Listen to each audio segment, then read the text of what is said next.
right here is how you build your user stories based on epics. Epics are user authentication management. So you want to have a secure sign on, log in and log out, role based, bail bonds, client, admin, password recovery, reset. And if you go back to the user story, you can exactly see if you look here, the persona, I have bail bonds, insurance company, courts, everyone. Then you have combos of bail bond and client, and then developer, project manager, or product managers. When you're building stories out, that's where the epics are going to have, based on how the epic theme is. Epics can either be called themes or epic, but in our case, it's epics. After you get done with the user authentication, and that's where you as a project manager have to have that vision. Okay, if I were this user, how would I go from point A to point B? And Epic 2 is a client portal. After that, you go to bail bonds portal, the system administrator. Right now, we're not working on if you looked on the user story, there's other personas that are on there, the limited insurance company and the courts. But because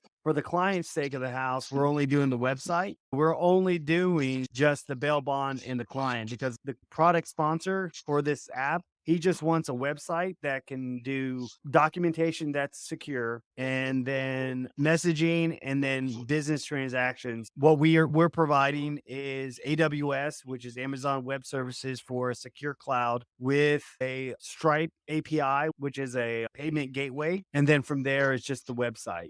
But what we're going to do from that is build our infrastructure off of his website based on the services we provide. And then we're going to make a mobile app for Apple and Google, include the limited insurance company, the court, and then there's all these other features that are on our, go down the list. It's just a matter of right now, we have an MVP for our company, and then we have, an MVP for the client that he just wants a website. But then as we scale this project out, that's where we're going to look at trying to figure out when we get a new client that comes on board, that's a project right there for somebody to pick up. And so what we're trying to do is build this infrastructure as is. And then anybody that comes into our organization, whether a freelancer or full time, they can understand exactly how to start to finish. But then also, though, too, we have a team in the Philippines that we want to be able to utilize for cost purposes for the company wise to do some of the tasks that we need, that you as a project manager know what tasks need to be done, but you just allocate the resources. You're not the one typing away or copying and pasting away. Did that make sense as far as like how the structure of epics to user stories, building out the sprints for the developers? And I think I had to rebuild it because something happened to it. But ultimately, we're going to be using this. Yeah, this is the old one. Actually, no, this is the right one. I'll be darned. Okay, this is a lot right here. Bear with me.